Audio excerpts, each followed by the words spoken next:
All right. Welcome, folks. Today we're talking about keyboard Maestro. This is the product of the week. So I heard about this from Daring Fireball, which I love to read.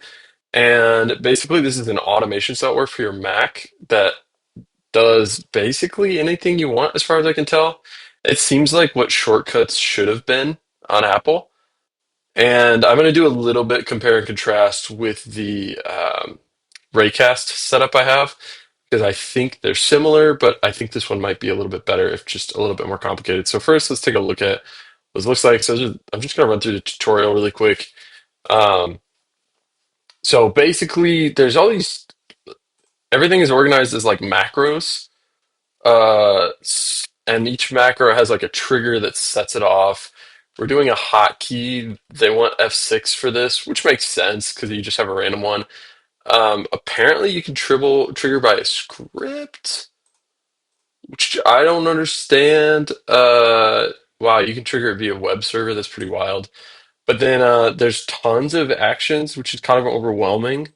I don't know how I would even do this, but yeah, and then I can pick a file. I'm not going to do that because I don't want to show my file system, but yeah. And then apparently you can like daisy chain stuff, so you could say open a URL. You can do music control, lots of cool stuff. It's basically, it seems like a nice wrapper for Unix commands, which is cool. Like you don't have to use the CLI. And it's mad at me about this tutorial. So really interesting, really powerful. Obviously, kind of an old UI, uh, but I think this could be really cool. So there's a couple like built-in ones, which one of them is like search the web. I don't have that key mapping very well set up for what I have right now, but obviously I could change that. And if I wanted to do this, I guess I could try it. I don't know what. Oh, that's kind of crazy. So I guess it has its own kind of show here. This is like a weird combination of Alfred. I guess that works. And some other stuff. Run by one person. Super cool. Super interesting. Love to see that. I'm going to compare this really quickly to Raycast, which I think is better but harder to use. So with Raycast, I have all these different hotkeys set up.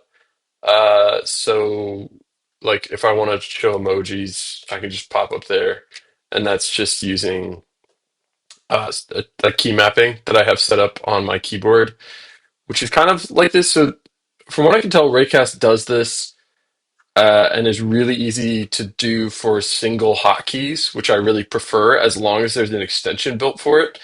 And from what I can tell, you can do all the same things that you do in Keyboard Maestro in Raycast. You would just have to have an extension or write one yourself. I don't know if there's like an extension ecosystem for Key Maestro. If someone knows, that'd be great to tell me. But from what I could tell, this is like easier when it's more complicated, whereas Raycast is much easier if it's simple. But pretty cool product, pretty good price, 25 bucks, one-time fee. We love that. Raycast is more than that. I think it's 10 bucks a month, so after 2 months you would break even. But yeah, shout out to Daring Fireball for showing this one off. I'm gonna mess around with this. If I like it and use it, I will let folks know. But for now, I think I'm gonna stick with Raycast.